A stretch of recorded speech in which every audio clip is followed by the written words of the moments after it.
seemed like it would never get back to normal, really.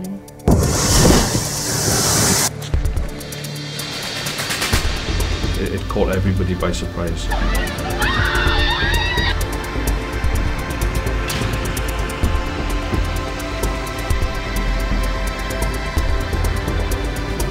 Main priority, of course, was to save life, to save main priority, and to safeguard the community that we are policing.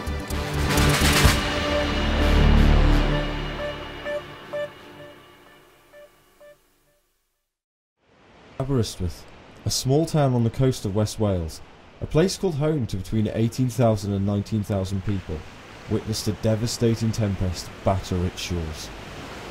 Well, there were a series of storms that hit the Welsh coast at the end of 2013, and then again at the start of January 2014, and again in February 2014. So a series of Atlantic low pressures came in. They generated storm surges and high winds and powerful waves as well. So we were just constantly battered by these time after time.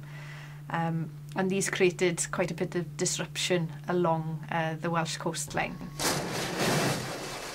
Many watched in horror as the sea invaded and decimated the seafront. The severity of the storm, I think, took everybody by surprise. We're used to sort of winds of 70 to 80 mile an hour gusts living on the extreme coast here in mid-Wales. But the actual wind speeds recorded in excess of 100 mile an hour took everybody by surprise. Took sort of like the public, and obviously certain buildings with their age and things obviously haven't experienced wind of that nature before. It caught everybody by surprise. And to be honest, it was quite a frightening and sort of lifetime experience that will remain with a number of people, I believe. Local experts were shocked by the extremity of the storm, inflicting massive amounts of damage to the seaside area. I wanted to see for myself the damage caused. I'd seen it on the news, on the coverage, media coverage on the Welsh news, basically, the damage to the seafront at Aberystwyth. But when I actually saw the damage in person, the actual media coverage didn't give it that much justice, because it was like a total devastation. The pebbles and the sea had driven a massive ramp of pebbles up against the wall, and the sea itself, there was no defence at all in Aberystwyth. The sea was just flowing over, raising slabs and wrecking the little bandstand at the front.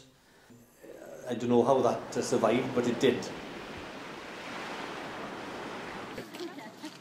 So what you're seeing here is that we use this device. See here, and this bounces backwards and forwards, and basically it fires a laser beam out from this window here. As that laser beam fires out, it measures the time it takes for the light to go out, hit an object and come back again, and that builds up this 3D picture of the in this case the shelter after the storm. And what you can see there is, because the pavement was washed away, that we can actually see underneath the building. You can see how much damage there was. You can see how much the shelter had fallen down. All were urged to evacuate from the danger of high-speed winds and rocks hurled by the force of the waves. It was like a joint approach, obviously, to try and establish whether evacuation was possible.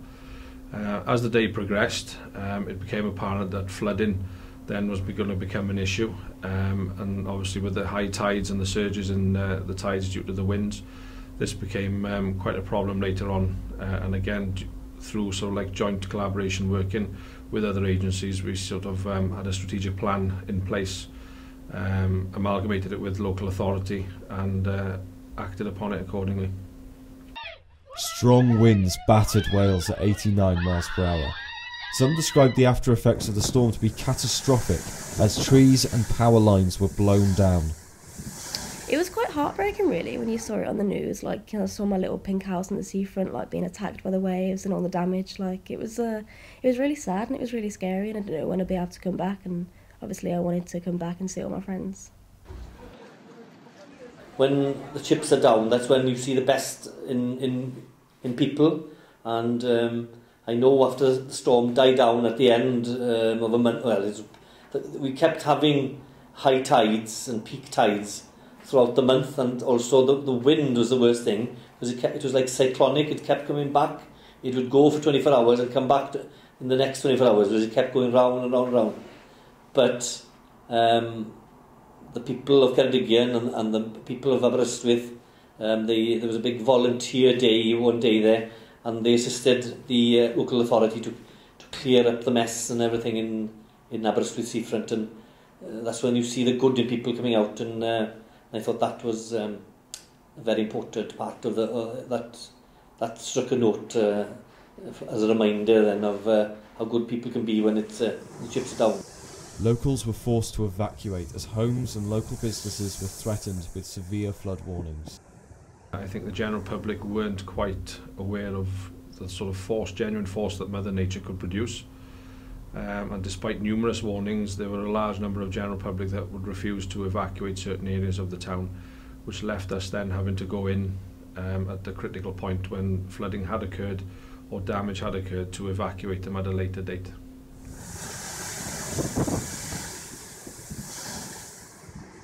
We got like loads of emails about like adverse weather, and then a guy from one of the flats on the bottom floor came around saying that we were going to be evacuated because there was another storm coming. We hadn't long been back from the evacuation at Christmas when the exams were postponed, so it was quite annoying, really. We had to set up a centre, a refuge centre in the community centre in Aberystwyth, and the local authority personnel would assist the police then in going round all the seafront properties, giving people a chance that if they were in fear of their own personal safety because of the storms, that they could go and wait out the storm itself in the community centre. The severity of it is what caught us all out, and it'll remain with us forever and a day, I think. I think the only thing that was a positive, that nobody was actually seriously injured or seriously or we had any fatalities from it. We're probably going to experience these more often and worse, if that's even possible to imagine at the moment.